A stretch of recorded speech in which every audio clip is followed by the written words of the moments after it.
tell you about it. We finally decided to leave Bohol and we headed to Bais city, which is another island to the north of Dumaguete. Of course, going there we were bound to have trouble, and we did. We accidentally left a bag on the bus and we have to catch this ferry behind us in 10 minutes. Jordan just went back to the bus station on the back of a motorbike. Hopefully she can get back in time, but this is really pushing it. But quickly, everything was solved. Yay! You got it! Woo! That is all our swimsuits. Oh my God. All of our wet clothes, our most important clothes in here. Oh my God. And we had a lovely boat ride to cross the islands. Oh my gosh. Sorry to stop this vlog, but there are pigs behind me. Hi, piggy piggy. Anyways, back to the story.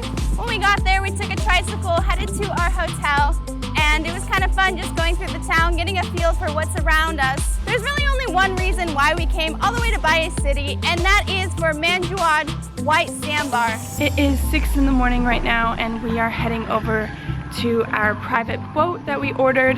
We're gonna go see the sandbar, which is supposed to be the most beautiful place, and looks like this is our mode of transportation. 3 people on a bike. Let's go again. And you'll beat my Where? Here? Okay? Yeah. Yeah.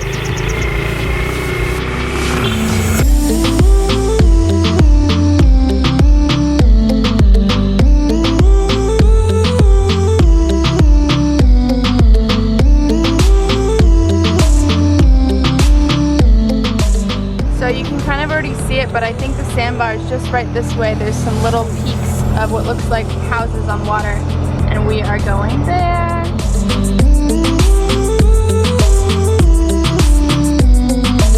This is so cool. We are literally the only people out here. First ones out, got up so early, and this is already super cool. The sun's starting to come out. Look at this.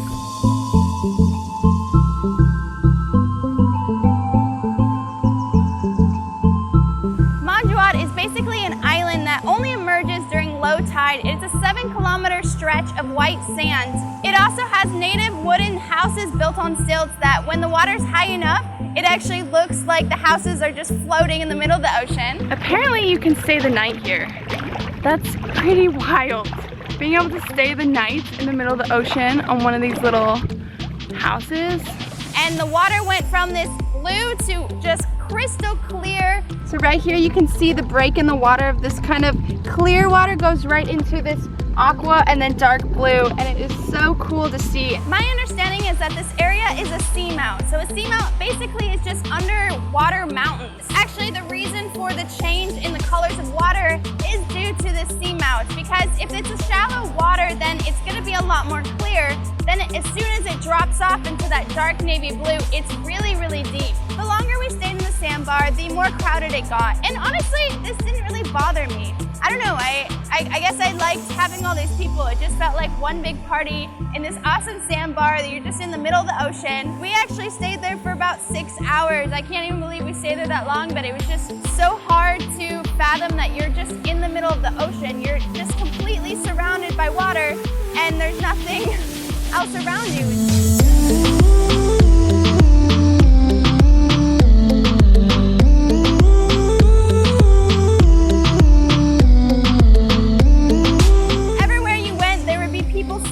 All different types of things like coconut. Hello. Hello. How are you? I'm fine. There was a grocery store on a boat that I got some water from. Do you have water? Yeah, mineral water. Yes, please.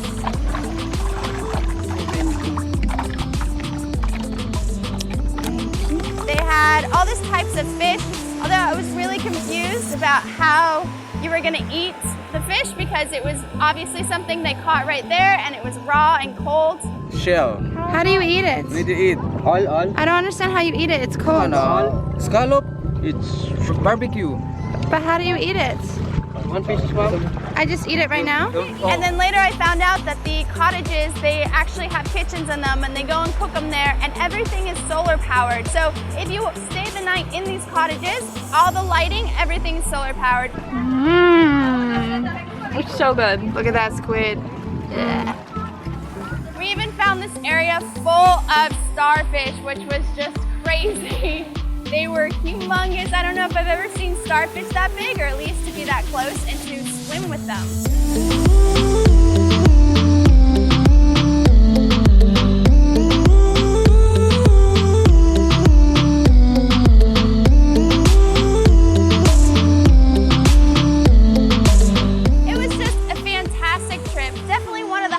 But this video is about best and worst. So let's shift things and talk about the worst part of this trip, and that was in Bohol. We decided to go to another island called Bohol, which was not too far away, and it was supposed to have beautiful beaches and nice waterfalls, a good place to rent a bike and go look around the area. Unfortunately, it just didn't go that way. I thought things had lightened up because when we arrived at our hotel, it was so cool. Like, this was definitely one of the coolest hotels that we stayed in. We're staying in this little cabin. Let me show you inside because it's just so cute. Right here. So Jordan and I are sharing this room. How cute is this? Oh my gosh.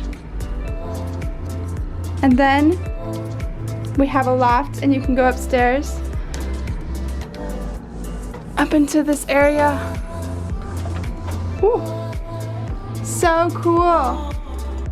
I feel like I'm in the jungle, like in Tarzan or something. And if our room wasn't cool enough, check out this pool that we get. Oh my gosh.